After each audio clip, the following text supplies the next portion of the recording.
Hi guys, hope everyone's doing well.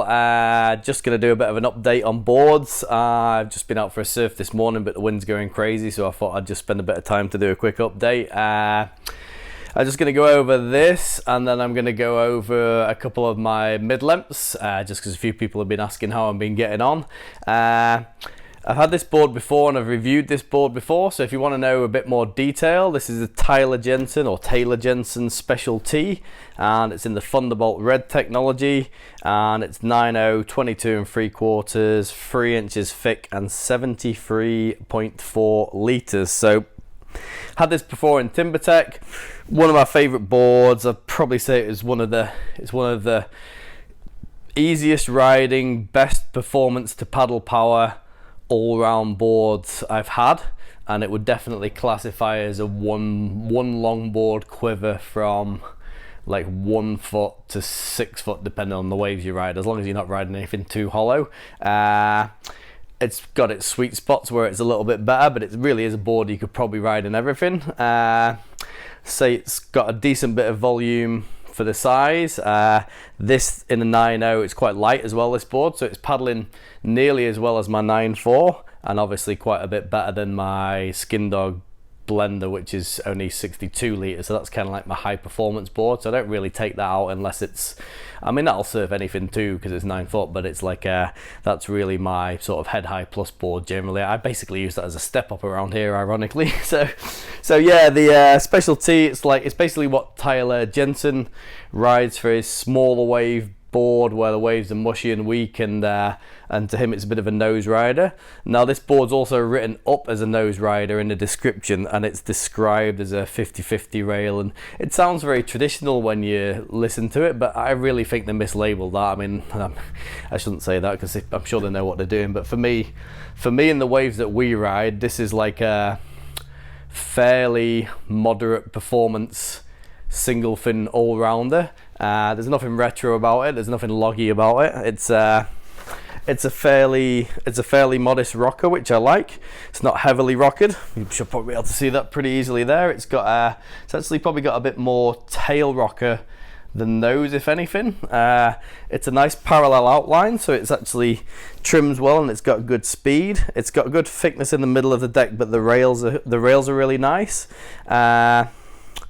As you say, you've got this, you know, you can see the wide points kind of out here, and then everything's just tapering away nicely from you. You've got a lovely wide rounded pin, or thumb tail as I would call that. You know, it's a nice rounded pin. There's lots of area in the back. It's a bit of a blend of everything as well. So the rails kind of, they're a little bit more towards the 50-50 here, and we've got a teardrop concave under the nose here, and then basically it just goes from a teardrop concave mellow rocker in the nose, and then it flows through into, I'd almost call it rolled, but it's really like the edges are rolled and reliefed, but the stringer end of the concave is quite flat, so like here on the edges you'll see it rolling away, so lots of nice roll and release and smooth, and then not too rolled here, so it's not really like a belly bottom or a hull. And then as you get down towards the end, it's actually got a fairly long hard edge, and the rolled bottom starts to blend out into a V, and it's got a very slight double just going through the fin here. So it's actually a really nice board. It's got the nose riding teardrop in the nose, if that's your thing. It's got the soft forgiving rails in the middle, so it glides through sections, it doesn't catch very easily. And then as you get to the tail, it's a wide tail, so it's got the surface area to plane well, but it's actually got the features of the V and the double and the pulled in tail shape, as well as having some area and a fairly thin tail and a decent tail rocker to actually turn quite well. So I personally think this is a really good all-round board. Depending on what you weight and what you're trying to achieve, you could go for this in this is the 9.0, you could go for it in 9.6. In the TimberTech they used to have a 9.3 as well, and it's virtually the same board but just made a bit longer. The 9.6 gets a little bit wider, so it carries a bit more volume, but the thickness and volume distribution hasn't massively changed, so it's like you could buy whatever suits your weight or whatever you were trying to achieve with it. I'm running the trusty 9-inch Jenson tracker fin, and this has been a great fin for most of my boards. In my 9.4 I just used a 9.5, and I put the fin really far forward in this box. I think the box is quite far back on the tail. As a guideline, I think I've got about 235 to 240 mils from the end of the tail to the back of the fin. Now that suits me. A lot of people would probably like a bigger fin and further back, but that works for me. And it turns really well. It's nice and smooth. I probably shouldn't, because it's an expensive board. Luckily I got it second hand, and it had just a little repair to do in the nose that it got on shipping on the way over. So it's not super pretty, but I just made sure there was some cloth over there just to be double sure. And like I say, it'll do everything. I'm sort of thinking, as I say, I'm thinking I'd potentially like to see if I can squeeze a little bit more drive out of it. So it's possibly a silly thing to do, but I'm gonna have a go at possibly routing some side bites and some rear quads into it, actually routing some futures fins into the board and glassing them in.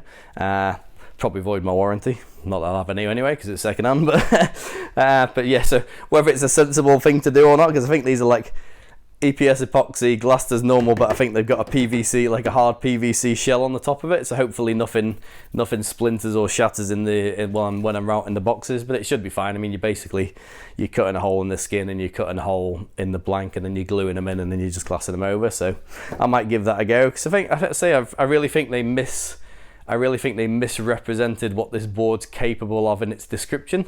Even one of my friends has sort of stayed away from it, because it sounds like it's a traditional board and a bit more loggy, but I really don't think it's that myself. So yeah, I'd love to see if it would go really good with like some side bites or as a quad.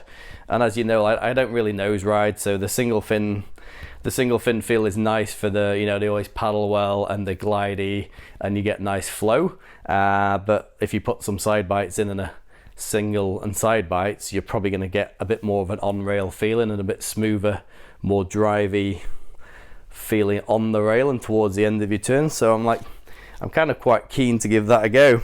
So yeah, if you want to know more about this board, I have reviewed it before, but it's a really old review, so the audio was like terrible.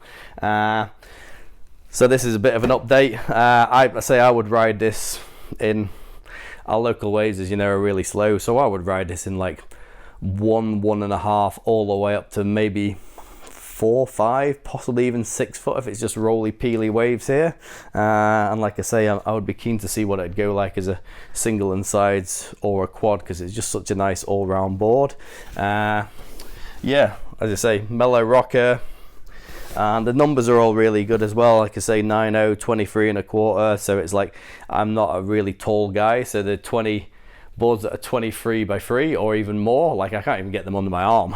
So this being just under 23, still 3 inches thick, and I really like the way they've got it's a really thick deck in the center, but they've really pulled it down nicely to the rails. So for normal guys in weak to poor wave, this could kind of be your all-rounder leaning towards performance, and it's definitely turns orientated as well. It's not what they call a piggy shape. It's not like there's not a big hip in the tail and then narrowing down all the way to the nose, so you can ride it from a bit further up and it'll still ride well. You don't have to be walking it and stood behind the hip. So yeah, that's the updated review of the Special T.